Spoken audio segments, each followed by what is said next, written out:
Welcome to Caring. Welcome to Caring Well. Welcome to Caring Well. Welcome to Caring Well. Caring Well. Welcome to Caring Well.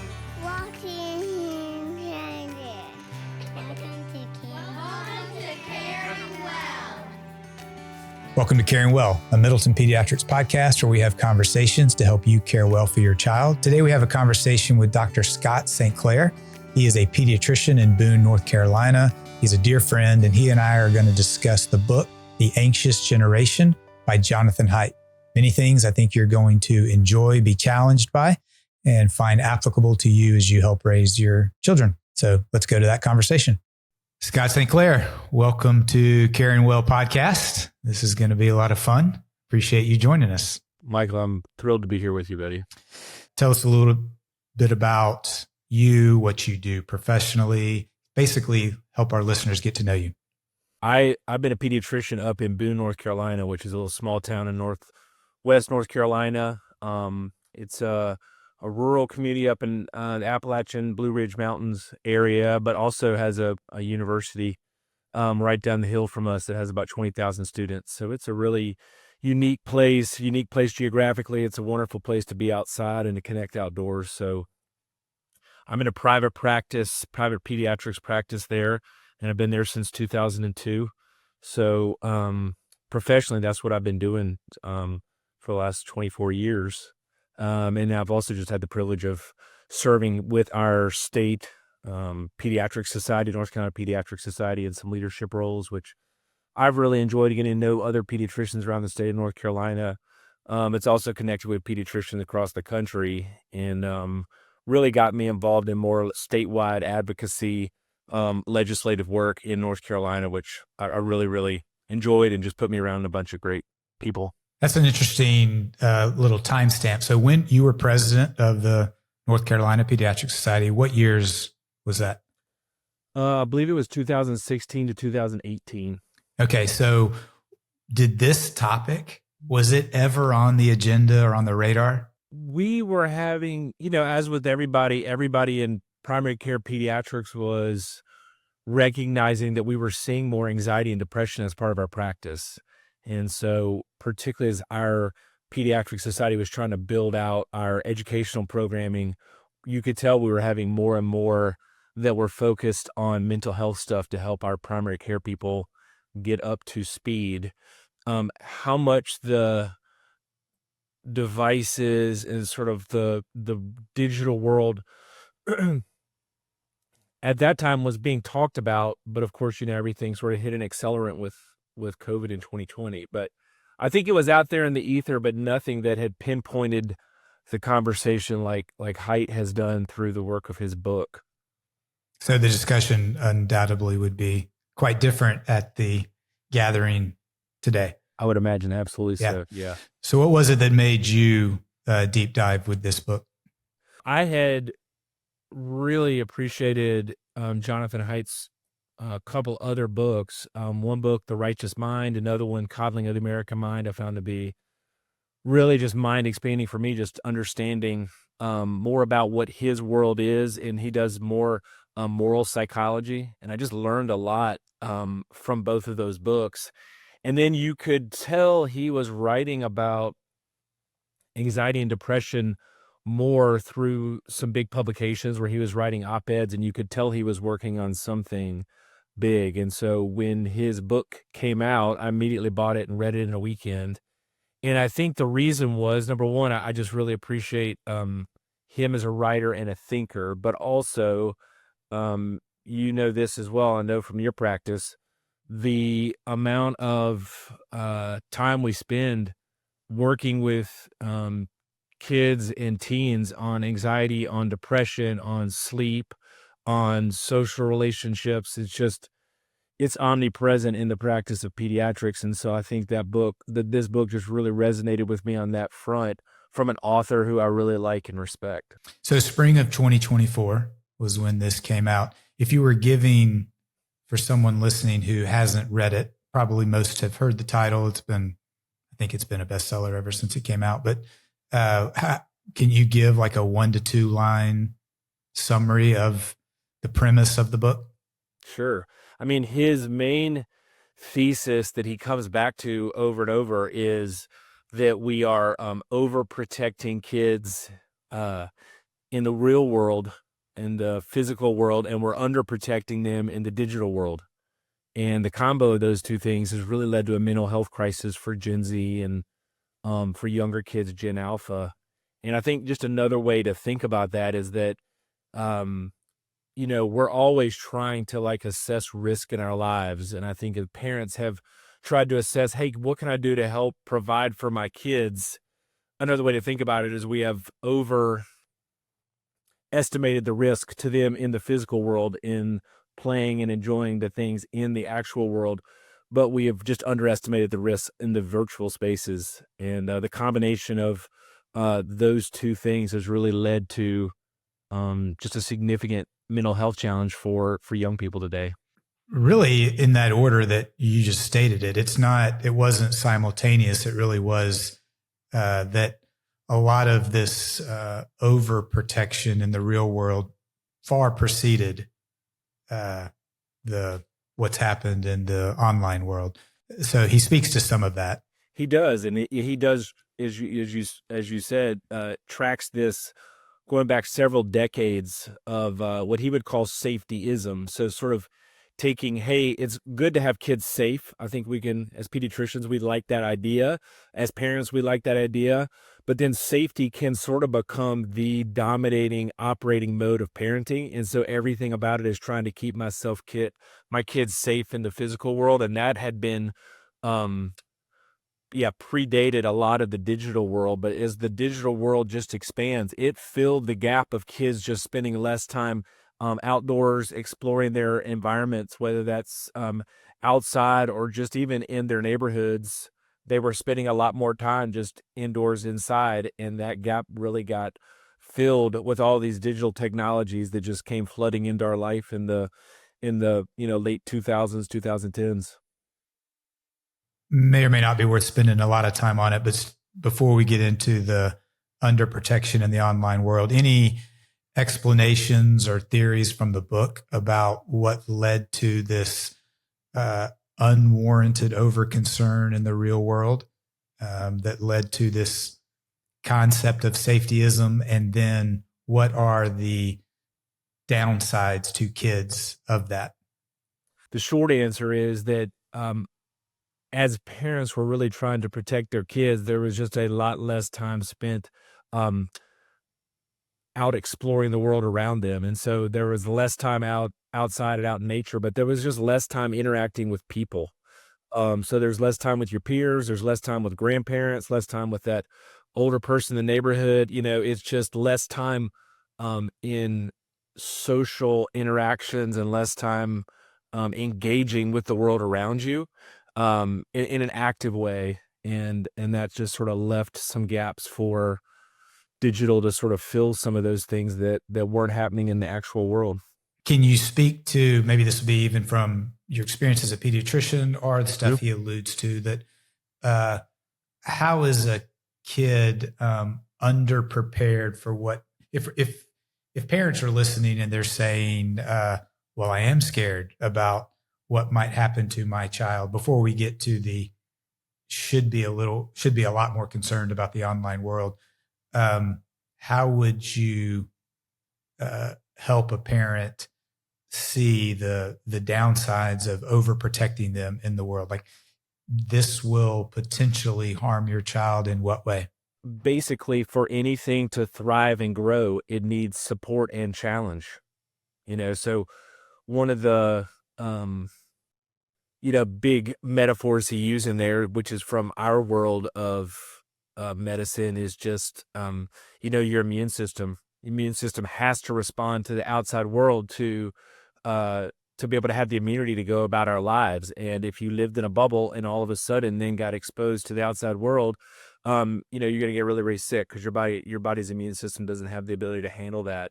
And so those are some of the themes that he hits on of kids needing the challenge of being exposed to people, places, experiences that lead to them being resilient. He would call it anti-fragile, where these experiences lead you to become stronger than you would have been before. And again, same with the immune system. But I like that idea of being anti-fragile. It's not that you're just sort of protecting them or giving them a certain experience, but these certain experiences that require them to interact with the actual world are actually making them more resilient and strong as they go into the rest of adulthood, as opposed to, hey, I can't handle interacting with certain people, places, environments. And when you do that and don't interact, you just never really develop that capacity for resilience. And I think I think it's a really profound and important insight to communicate to people. Yeah. And just even the idea that had there not been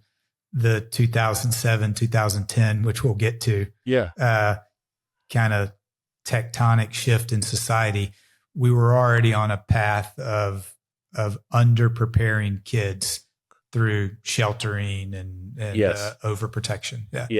Yes. What is it that happened in 2007, 2008, 2009, 2010? And how do we know this isn't just yet again an older generation lamenting the younger generation and what they do? Why does he make the case that no, this is different? Well, one of the things I liked about what he his approach in this book, it wasn't just like digital devices are bad, stay away from them. I feel like what he was really trying to do in the book is just start to peel back the layers of what have we actually experienced with technology, and then why is that important for us thinking about how we use it appropriately. And so, I think it's easy to sort of we're in our current cultural moment, and just to imagine that this has just always been the case. But 2007 is not that long ago when the iPhone comes out. And I think for me, as I've just been thinking about it more, and actually, you're the one who recommended me to read Neil Postman's Amusing Ourselves to Death. And one of the things he talks about in there is this medium, not just as the message, but the medium as metaphor.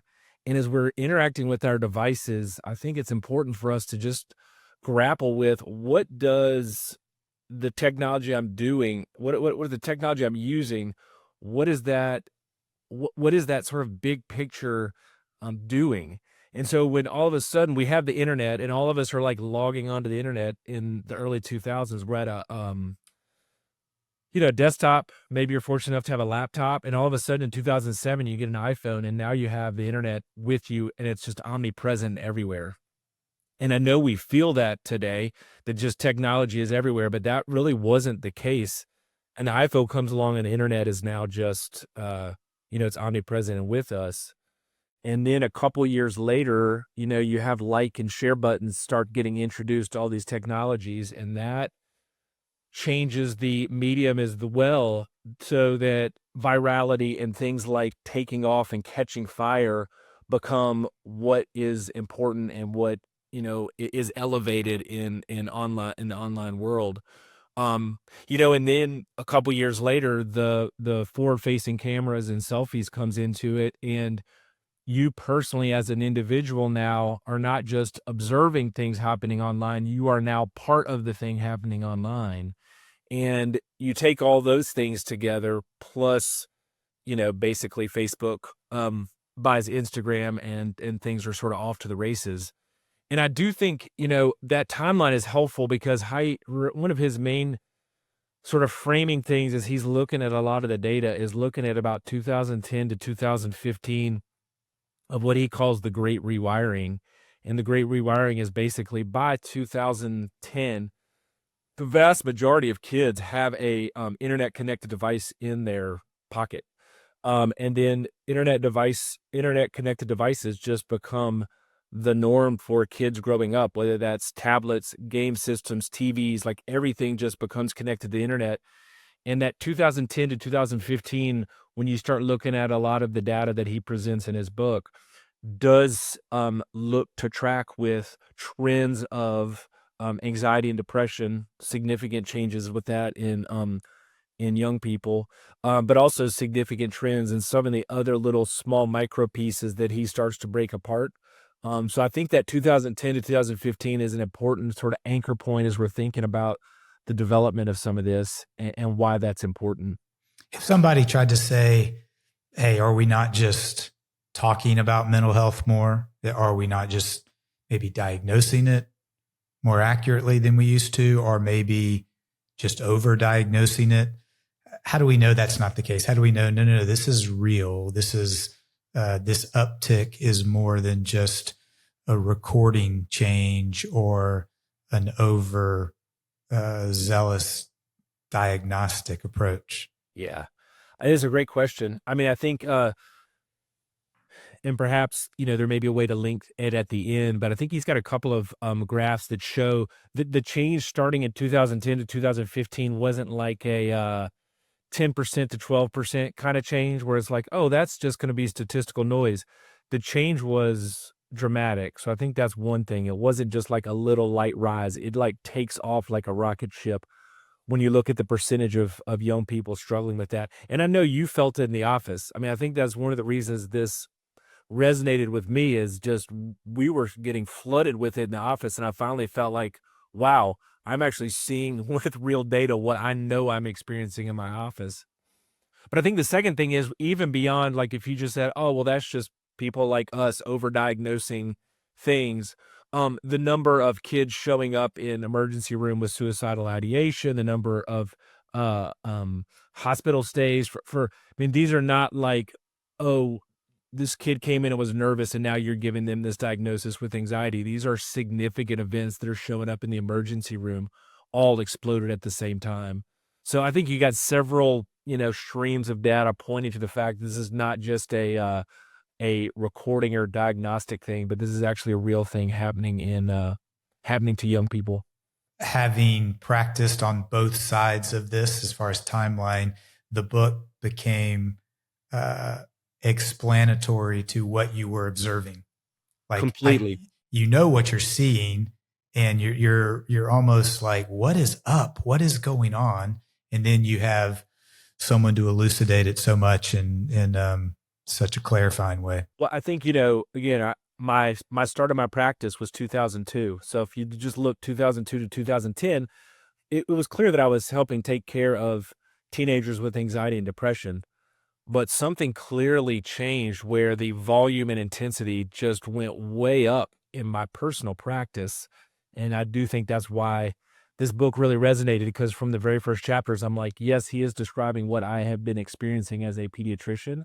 And I think if you just pulled any other pediatrician who had practice pre and post, they're going to give you the same insight.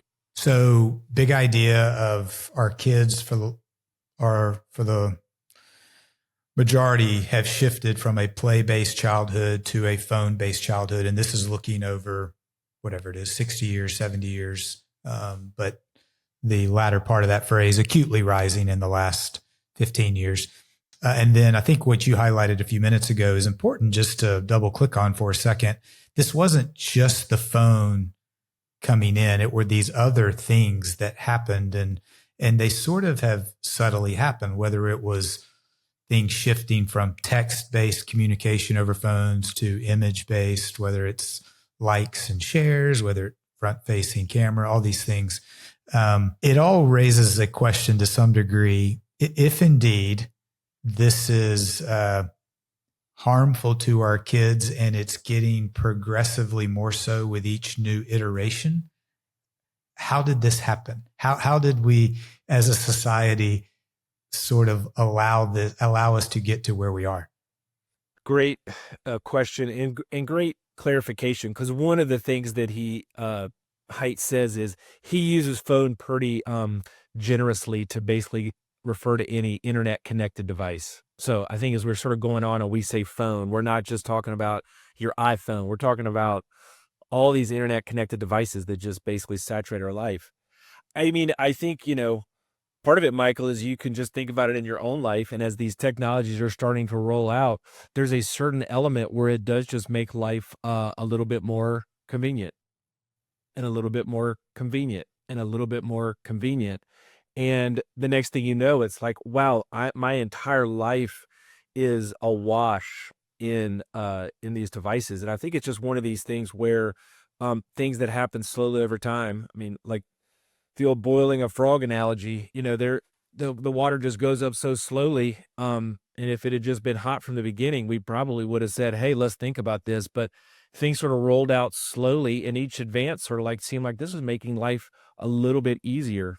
And I think as you just are going with the general flow of how the culture is, the next thing you look around, it's everywhere around you. I know that for me, for sure. I mean, I had to come to my own reckoning with this, Michael, of realizing that my own time on my devices was affecting me. I know it was affecting my own desire to read. Like I have no doubt that this was impacting me. So me sitting here saying you should do this, that, and the other has been a long look in my own mirror to look at how this has affected me as well.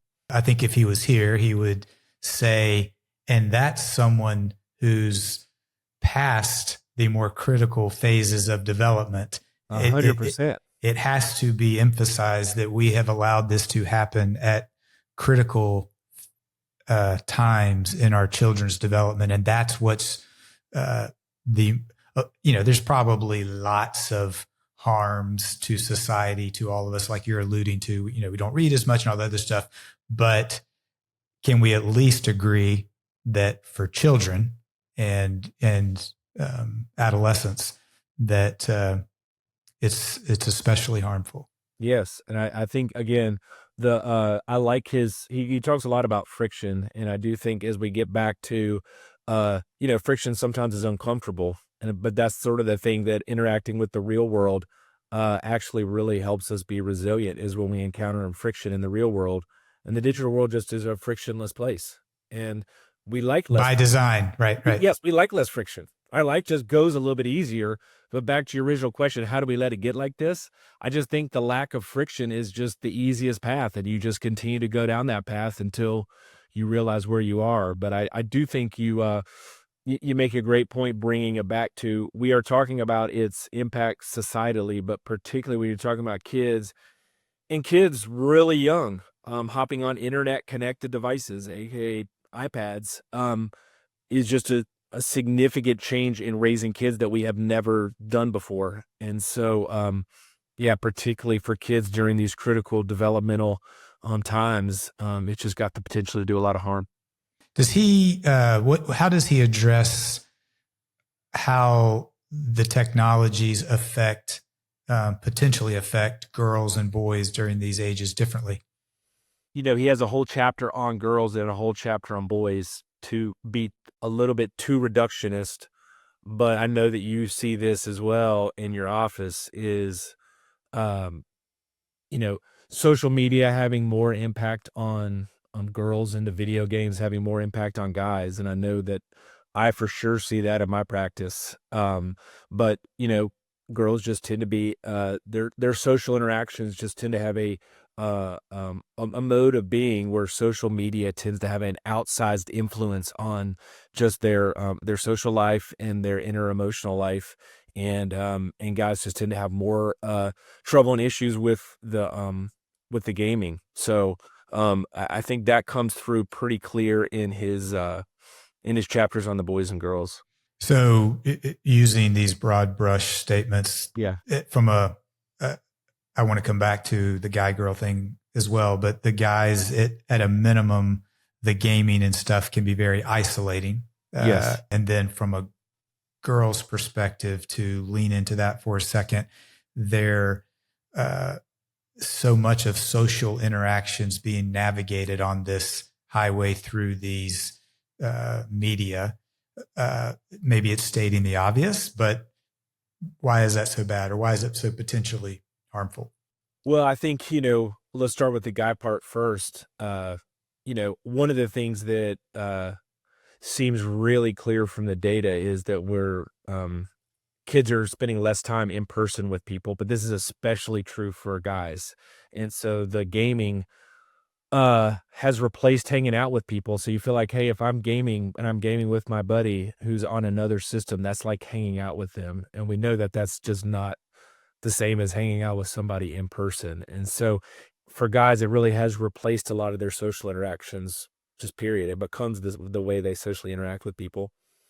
And then I think with girls, it becomes a place where, there's just all manner of social interactions that just it's harder to have, again, friction and resolution of problems where things just sort of spiral out very, very quickly. There's no brakes on the situation. So if you have a social situation that's escalating, it just escalates quickly and it escalates broadly. Um, and it just ends up having really, really negative effects on the girls. I think you and I have talked about this. Andy Crouch is such a great thinker in these areas, and he has, I think, more recently, and it'd be interesting to hear Jonathan Haidt respond to some of this, and I'm sure he has. But I heard him say that using this guy girl thing, that the girls are largely it's their relational interactions, and social media is largely terrible for adolescent social interactions. Yet social interactions are something that's an important part of life. And so he says these girls are struggling mightily during adolescence, but they are, at least through that suffering, learning things that are helpful in life when they're older. Whereas he says the guys are gaming, isolating, which really isn't preparing you for much of anything. And so he makes the point that if you look at adolescent girls and you sort of ask them, how are they doing? A huge number are going to basically convey terribly. But then when you look at them when they're 25, 26, they're doing okay, maybe doing well.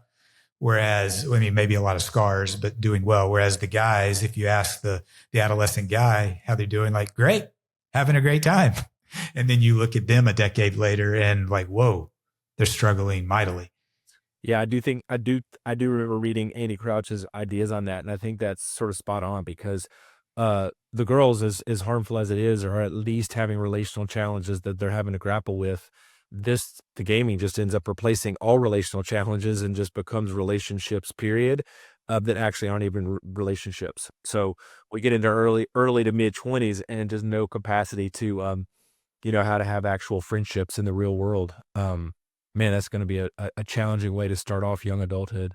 So he refers to this as the term collective action problem and so maybe help people understand what that means. Because I do think it's important, and he does such a great job of offering solutions. This isn't just, for those that haven't read the book, it's not just a book of lament about where we are and this is how we got here. And he offers some very tangible solutions and really is hopeful in the way he does that. But anyway, help us understand the idea of what is meant by a collective action problem. How do we move forward?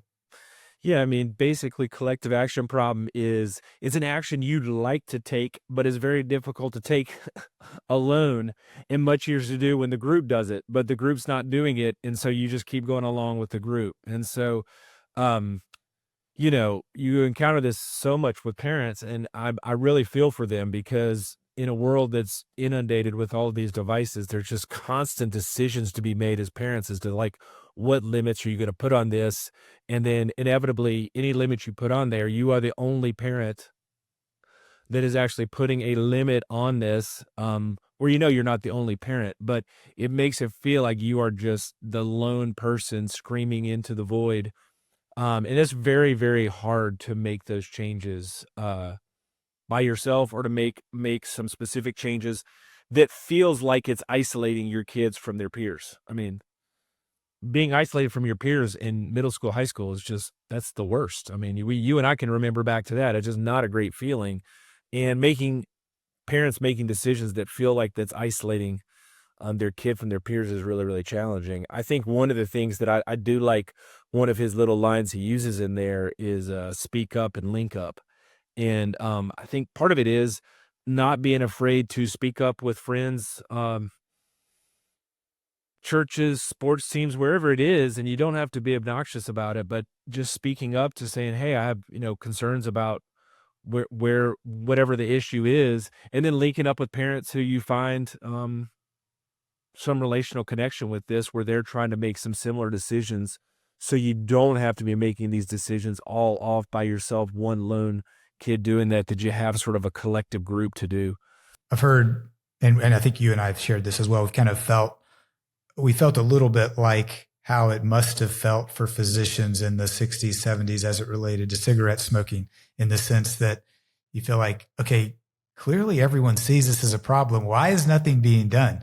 And that probably would be a good example of a collective action problem, even though an individual can make a significant difference in their own life by stopping. But if it's everywhere else around you, there's still a really big societal problem, climate change being another one. And so just that idea that what probably is at a minimum difficult and potentially impossible on an individual level is actually not. It's actually really possible on a collective level.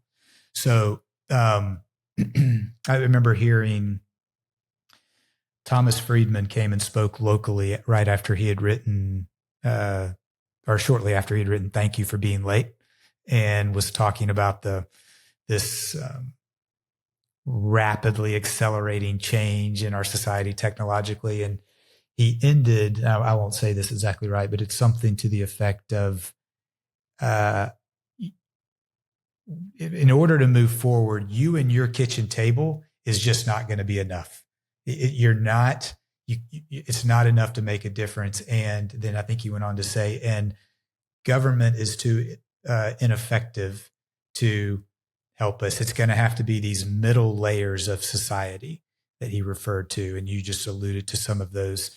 But you can even form some middle layers of society. So maybe help us understand some of Haidt's action items about, hey, what are some things we can do to move forward? And as you do, I do want to hear you talk about your personal experience, because you have tried to address this individually in office visits. Mm-hmm. So I want to hear about that. But you've also addressed it in your local school system, mm-hmm. and then in your church.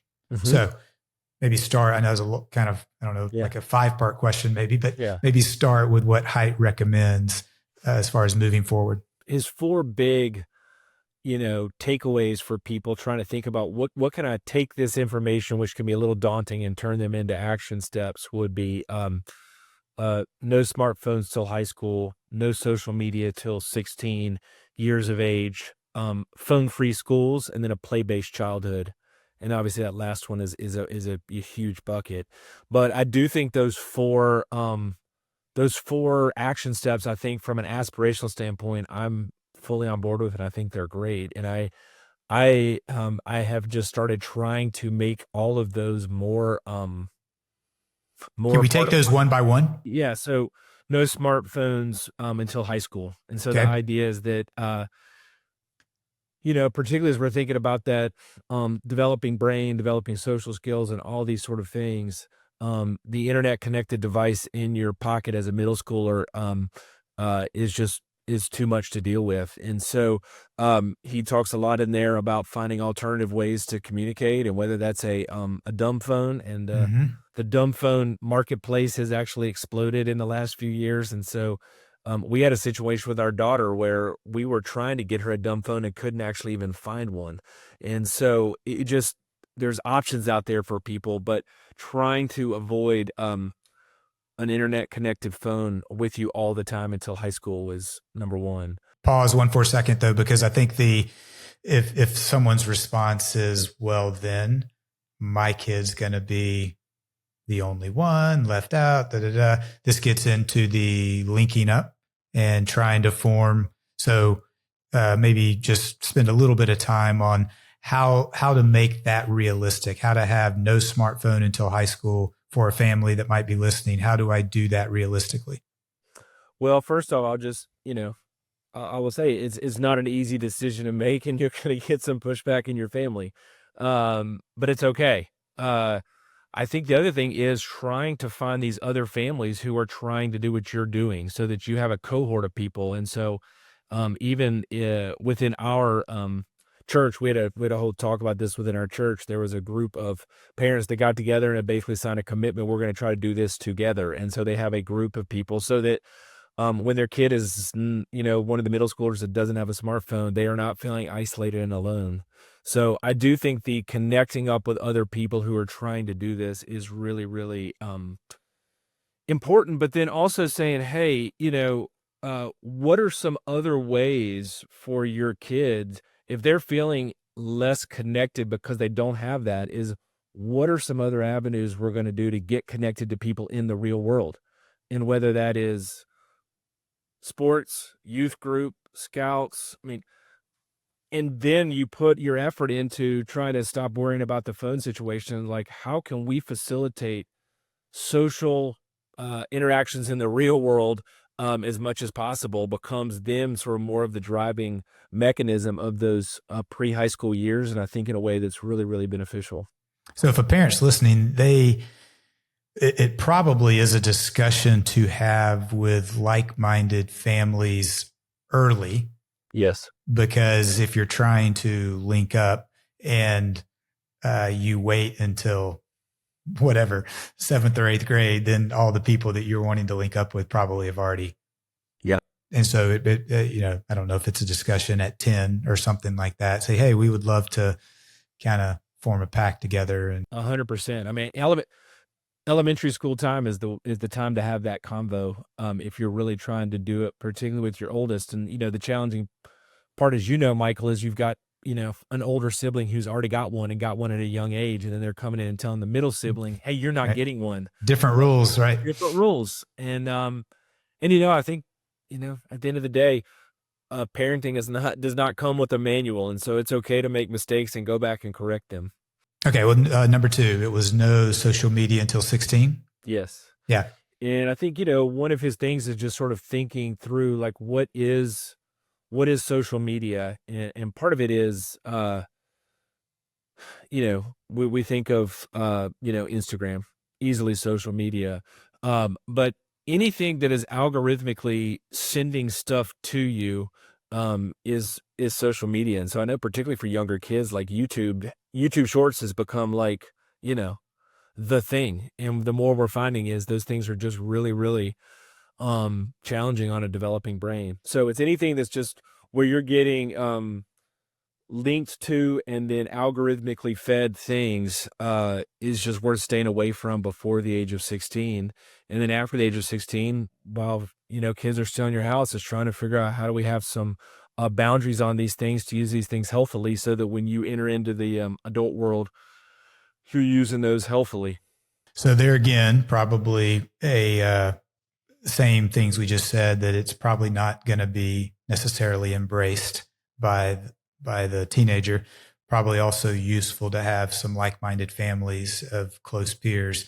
This one, though, also potentially has a pathway of, on a much more macro level, regulation and societal. Anything you see that's encouraging to you in that arena? Yeah, just even in the last year, well, since his book came out, there's been some multiple public policy things happening. One of which is there's just countries now that are bumping up their social media age to actually get social media to 16. So like Australia's done it, but I think there's like 8 to 10 countries where there's legislation or pending legislation. And there's been legislation in the United States as well, but there's countries that have just already gone for this, and just even in the last year. So it's, too soon to be really running a lot of data sets on its impact. But the overarching thing is, hey, if we have age limits on things that we already think are harmful for kids, to use wisely, whether that's alcohol or cigarettes or whatever, we could do the same thing with social media. And so he is, I think, put 16 out there as a good age from a public policy standpoint, and there are countries embracing that. Okay. Third thing was the no phones in schools. Yeah, so phone-free schools. And this one has really taken off since his book came out. And so, one of the things is you read through his book and the literature is that, from an educational standpoint, the testing scores in our country peaked, like in 2012, 2013, right in the middle of the Great Rewiring.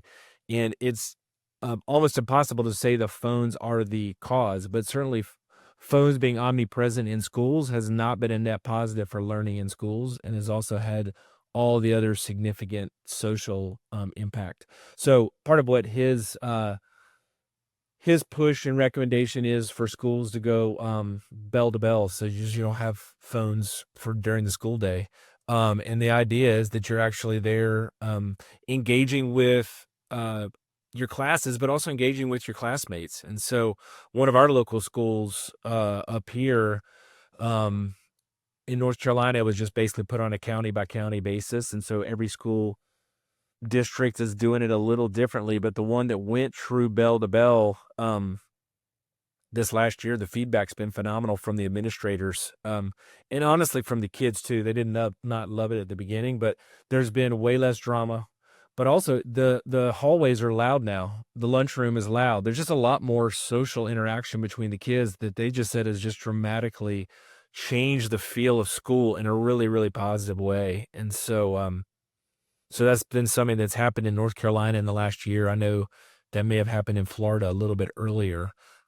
Yeah, remarkable that, if you think about the impact of this book, The Anxious Yes. Generation, that is one area that it has been a remarkably quick and wide impact as far as schools.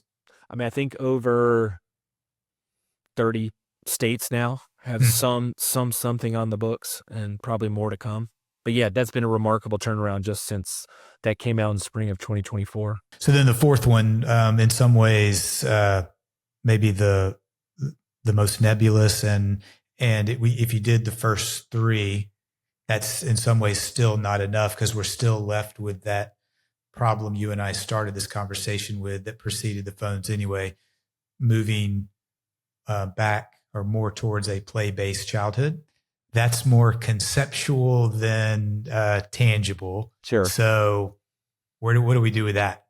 Yeah. Well, I think particularly in these younger ages, you really want to be super choosy about what kind of technology that you're letting kids do. And I think one of the things I think helpfully makes a distinction on is asynchronous versus synchronous. And so FaceTime with grandparents is probably a great thing. You can see them, you can see their facial interactions, and you can actually interact even though you're not in the same room. You're actually interacting sort of like human beings interact. But all the other interactions that are asynchronous are probably not only neutral, they're probably harmful. And so just being very specific about what you are cutting out. And then the flip side is, what are you adding back in? And I think part of the adding back in is, outdoor in nature. And so I think he talks a lot about just kids need to be outdoors and be in nature, is just so helpful and good for their development. And so part of it's just, living outdoors more than living inside. And so I think that would be one big sort of broad principle as you're thinking about parenting and parenting styles, is how are we just going to spend more time outside? But I think the other thing is, how are we spending more time with people? And whether that is a variety of social contexts, but how are we doing that with other kids your age? How are we doing that with people that are older? How are we doing that with grandparents? How are we doing that with just older people maybe in your church, that there's just more social interventions and social interactions that you're not getting with the digital. And I think the other thing, Michael, we talked about resilience earlier, and some of that is just interacting with the world around you and getting stressed. But I think one of the things that I don't think he emphasizes much in the book, but I've heard him talk about more, is this idea of how good boredom is for our brains. And we don't like it, particularly adults. We have 20 seconds in line at the store and we're pulling our own phones out, right? But that boredom is good. Kids, when they are bored, go figure out stuff to do, and the neural connections that are happening when they're bored is really, really good. And so I think part of it is just leaning into kids having times when they are bored is perfectly fine and acceptable, and it's good for their development, and is developing some sort of internal emotional resilience that I think is really important. As you've tried to lean into this would be in visits in your office, but it's also, as we said, it's been in the school and the community. Yeah. What have you found encouraging, and then what have you also found discouraging? I think what I found encouraging is anytime I've gone to talk about this, I've done a couple in churches, talks in churches. I've done a couple of talks in schools. I've actually gone and talked to the school board, and then I've just had numerous other, social interactions with people who were there. Is I think when you ask people, would they like for the world to be this way? They would say, yes, I definitely would. So I think the fact that it's not, people are like, yes, I feel like something needs to be done. And actually the recommendations he makes have majority support. It's more about like how to get there. So I think the encouraging thing is how much it's resonated with people and people have really wanted to talk about it. I think the other thing is people like actually trying to make changes. So, our local school board's making some phone changes about phones. I know within our church, is just being way more intentional about the times where our youth are together, that those are phone-free spaces. And I think that's been really appreciated by the parents. And I've just seen other parents linking together. We talked about the linking up and trying to do collective things. I've just seen more and more parents, who've heard me speak in the community, then they'll show up in the office and say, hey, we've got this other 5 group, and we've got this group of people that, I'm just hearing that more and more in ways that I just never was hearing before. So those are some of the encouraging signs that I'm hearing and seeing. And then when I talk about it in the office, I think people are just really willing to want to engage on this issue. Discouraging? Anything that, as you've tried to help? I think the discouraging thing is that these devices are, they're designed to hook us. And so anything we're doing is pushing back against a biology that feels really, really good. And you're basically making me work against something that I really, really want to do. I think the other thing is just whatever we've experienced with phones and social media, is just going to be, even more so with AI.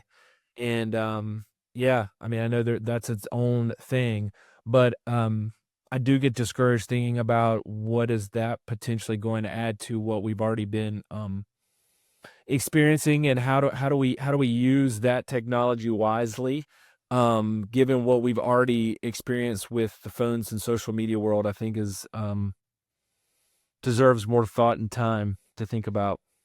So obviously it maybe largely is this collective action problem, but if there's a family listening, aside from the things we've already said, what would be some steps that could be taken on maybe more of an individual basis, a family basis, things that you would say, well, at a minimum, let's try to do? You already mentioned, obviously, the things that Haidt recommended. Others you'd add to that? Yeah, I think one thing that I try to talk a lot about in the office is I just get your devices out of your room. Out of the bedroom. Out of the bedroom. Yep. Like, period. I mean, I'm just, again, trying to do the same thing for myself, but just like, we just don't do devices in our bedrooms. So if we're going to use a device, we're going to use it out in public where everybody can see. Common area. And so just making your phones a device-free space, I think, is a great practical first step. I think, again, meal times being the social hub of family life, trying to make meal times of a device-free place really great. Having family outings, family parts of the week where everything is device-free is another great place to start. But I think getting things out of the bedroom is just like absolutely critical, because we didn't really talk too much about it. But one of the things that he posits in there is just how much of the mental health issues related to sleep. And just massive amounts of sleep deprivation. And I know you see it every day, so do I. And how much of the mental health stuff is just simply kids not getting enough sleep? Probably a good chunk of it. And so device use is displacing sleep stuff. So I think getting phones out of the bedroom is just devices out of the bedroom is just critical. One thing I would feel remiss if didn't say from a maybe discouraging and then try to pivot it into encouraging. I think the thing that has been frustrating is lack of what feels like much will on the part of the adults. That I think the adolescents in some ways probably feel like they're being singled out, and maybe Haidt would say, if so, it's because it's such a critical time developmentally. But I think would agree with the adolescents in what they're not seeing happen in large scale with the adults is a lot of these same steps, like things you just mentioned. And so I think, it's as cliche and quippy as anything that's ever been said in pediatrics, but just the idea of what we do as adults is more impactful than the things we say. 100%. And I think, how it is when your practice from day to day is trying to help people, have healthier habits in their life. It makes you look at your own habits yourself. And so I think me trying to communicate to the kids in the office that everything I'm telling them, I'm trying to do for myself. Okay. So I'm not like, hey, you're a little kid, you can't handle it. I'm trying to do this myself for my health. But I do think your larger point is really, really important, that it's the things we do as much as the things we say. And so parents really grappling with their own device use and its impact on their life and their own sleep and their own social interactions with their friends, but also with their family is important. And parents modeling that for their kids is critical. We have, we have an adolescent screener that we do. And this was years ago, probably it feels like 8 years ago. And one of the questions on there was, have you ridden in a car with someone who has been drinking alcohol and driving, or texting and driving, or whatever? And the teenager, it was like a 14-year-old, had checked yes. And I was like, I got to lean into this. And so I said, what did you tell this buddy? He said, it wasn't a buddy. It was my mom. She texts all the time when she's driving. And I was like, therein lies the problem. Yeah. Yes. No, I think it's a great point.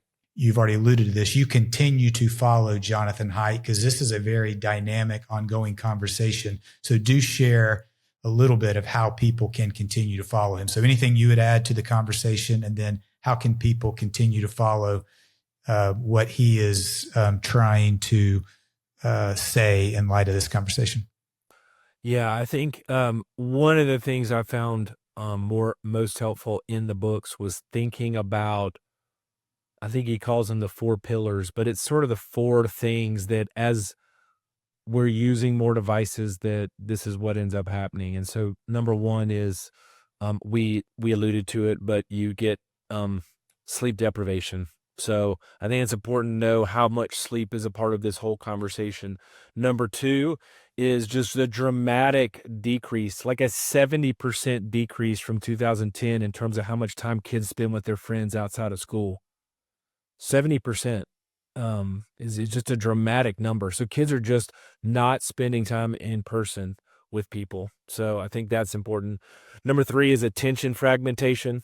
And I think any adult listening to this, if they're going to be honest with themselves, know their own attention is fragmented, much less a kid whose prefrontal cortex is not fully developed. So just the ability of these things to significantly decrease the ability to pay attention is important. And then his final one is addiction. And whether you're like formally meeting, diagnostic criteria for addiction, these things are playing on, as I alluded to, the things that feel good. They're playing on our dopamine systems, and they're designed to hold and keep our attention for long periods of time. And anytime you try to make changes from that, it's really, really difficult to do. So I think thinking about those 4 things is important for parents to just say, hey, we're trying to make some changes. Why are we making some changes? We're trying to help our kids get more sleep, more social interaction. They're able to pay attention more to the world going around them, and they're less connected and addicted to this thing that's hanging out in their pocket. It's important to continue to remind yourselves of those things. So I think those are really, really important. I think Jonathan Haidt has a Substack called After Babel, and it's free.